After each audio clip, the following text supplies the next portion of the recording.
Before we get to the controversy, let's give credit where it's due. This wasn't just a sing-off. This was a masterclass in contrast. The arrangement forced these two incredibly talented women to meet in the middle, and the energy they generated was fire, as so many of you put it. Many fans watching felt that vocally, they were perfectly matched. You had Makenzie delivering the classic country narrative, sweet, precise, hitting every note with perfection, just as one coach noted. She was singing it her way, keeping that core beauty in her voice. Some viewers felt she had the more honest or less forced delivery, staying true to that pure lane we saw in her blinds. One person observing the performance perfectly summed it up, saying, "I like both interpretations. Makenzie is that sweet girl who will cry but will handle him. That's the storyteller we all love." But then you had Lauren Anderson. When she took the stage, she brought the powerhouse element. As one person exclaimed, "Lauren's voice gave me the biggest chills." She didn't just sing the notes, she attacked them. This is where the early momentum started shifting online. People who love a country singer with an edge immediately gravitated toward her. They were thrilled by the twang and the gruff, noting that she came out of the gate ready. The tension was palpable. For the coaches, it was truly a toss-up. We heard the legendary Niall Horan admit, "I don't even know where to start with who you choose." That is so 50-50, it's beyond belief. When you have judges admitting that level of deadlock, you know the audience debate is about to explode. And explode it did! Now this is where the narrative fractures and where the comments section started to heat up. The decision wasn't going to be easy, so one artist decided to pull a trick straight out of the Broadway playbook. Lauren Anderson delivered what the coaches described with wide-eyed amazement. "I'm talking about that signature genre-defying scream." The transcript notes one coach literally looking at another going, "What?" That moment was pure vocal adrenaline. It was high risk, high reward, and instantly made her a favorite for anyone craving a rock edge in their country. But the real game changer, the moment that launched 1,000 threads online, was the spin. Lauren, fully aware of the vocal exertion she just pulled, threw in a full-body pivot. She later joked in the behind-the-scenes, and this is crucial, that she practiced it on the treadmill so she wouldn't go out of tune. That kind of preparation, that commitment to a performance, resonated deeply with a segment of the audience. People admired the sheer confidence. However, this is where the community started to deeply splinter. Many viewers felt this performance was technically flawed because of these additions. Some expressed frustration that the vocal moments felt forced, or that too much growling was involved. One thoughtful viewer worried that both singers oversung the song, suggesting the arrangement wasn't right for their tones. This leads us to the first major split in the online community. The moment Snoop announced his decision, Lauren Anderson moving on, the internet felt like it was holding its breath, and then boom. The reaction was immediate and intense. On one side, you have the passionate contingent arguing that Makenzie Phipps was robbed. I saw multiple posts stating things like, "In no world was she the winner of that battle." Lauren's voice doesn't even come close to Makenzie's. These fans often felt Makenzie's performance was more vocally consistent, smoother, and less reliant on theatrics. They loved her country credibility and presence, suggesting she sounded way better singing a Carrie Underwood song. The heartbreaking reality for this side is that Makenzie, a clear talent, wasn't even stolen by another coach. The feeling of a lost opportunity was massive. But on the other side, we have the massive group who championed Lauren's victory, often pointing directly to that very factor others criticized: experience and range.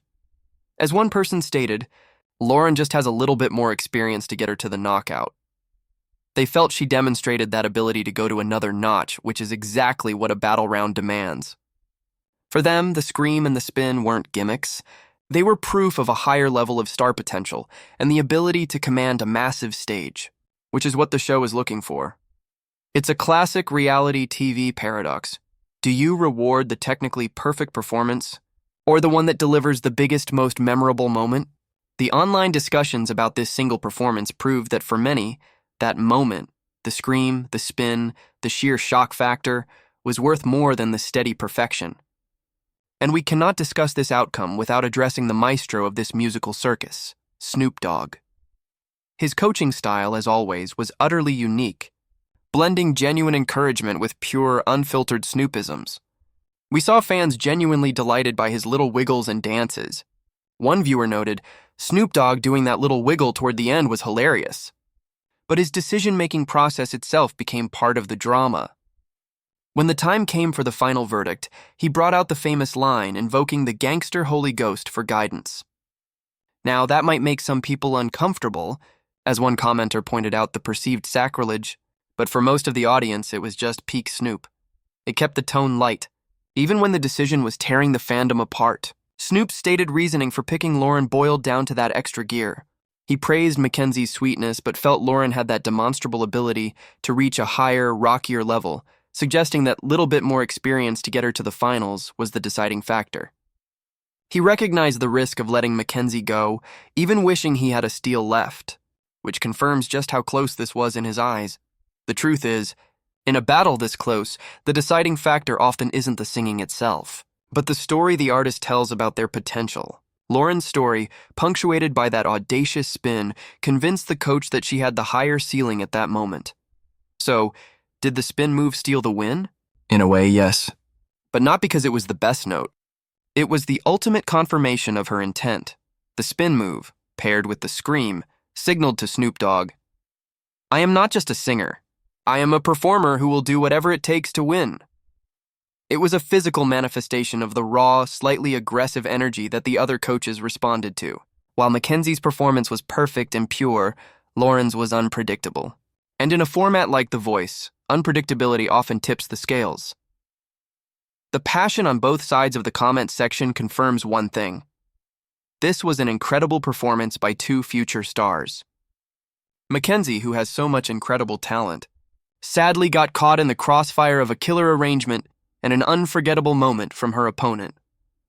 Lauren Anderson moves on to the knockouts, proving that sometimes taking a massive risk pays off when the judges are stuck between two phenomenal talents. But the spirit of this battle lives on in the comment section. We want to hear from you. Did you agree with Snoop Dogg? Was Lauren's powerhouse performance, complete with that athletic spin, the clear path to victory? Or do you stand with the thousands who felt Makenzie Phipps was tragically sent home too soon? Here are your final questions to settle this debate. If you were Snoop Dogg, holding a steal button that was already used, whose side would you have landed on? Lauren's unstoppable energy or Makenzie's flawless purity? What country song should Makenzie Phipps sing if she ever gets another shot on a reality stage to prove her critics wrong? Did you find the spin move genius stagecraft or slightly over the top? Let us know in the comments below.